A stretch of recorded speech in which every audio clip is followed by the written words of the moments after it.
রাত তখন প্রায় 2টো। কলকাতা থেকে অনেক দূরে নদীর ধারের এক নির্জন গ্রামে বাস স্ট্যান্ডে দাঁড়িয়েছিল সৌরভ। শেষ বাস মিস হয়ে যাওয়ায় বাধ্য হয়ে তাকে হাঁটতে হচ্ছিল প্রায় 3 কিলোমিটার দূরের মামাবাড়ি পর্যন্ত। চারদিকে ঘন কুয়াশা, রাস্তার দুপাশে বাঁশঝাড়, মাঝে মাঝে কুকুরের ডাকে বুক কেঁপে উঠছিল। হাঁটতে হাঁটতে সে দেখল রাস্তার পাশে একটা বুড়ি বসে আছে। সাদা কাপড়ে ঢাকা শরীর, মাথা নিচু। বুড়িটা কর্কশ গলায় বলল, বাবা, আমাকে একটু এগিয়ে দিবি? সৌরভের অস্বস্তি হচ্ছিল, তবু না বলতে পারল না। বুড়িটা ধীরে ধীরে তার পাশে হাঁটতে লাগল। কিছুদূর যাওয়ার পর সৌরভ খেয়াল করল বুড়িটার পা মাটিতে নেই। সে হাঁটছে, কিন্তু ভাসছে। সৌরভের বুকের ভেতর ধকধক শুরু হলো। সে গতি বাড়াতেই বুড়িটা ফিসফিস করে বলল, ভয় পাচ্ছিস কেন?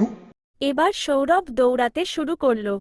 পেছনে থেকে খট খট খট শব্দ। সে পিছনে তাকিয়ে দেখল বুড়িটার মাথা এখন উল্টো দিকে ঘোরানো, আর মুখ ভর্তি লম্বা কালো দাঁত। হঠাৎ সামনে একটা পুরনো শ্মশান পড়ল। সৌরভ দৌড়ে ভেতরে ঢুকে পড়ল।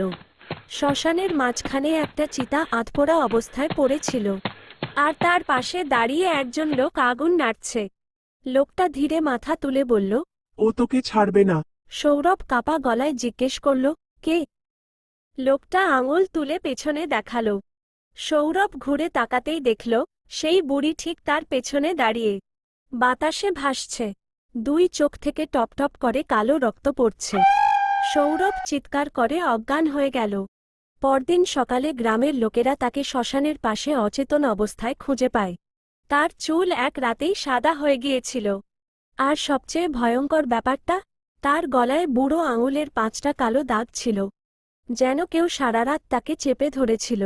ভিডিওটি ভালো লাগলে অবশ্যই একটি লাইক দেবেন এবং আমাদের চ্যানেলটি সাবস্ক্রাইব করে পাশে থাকবেন।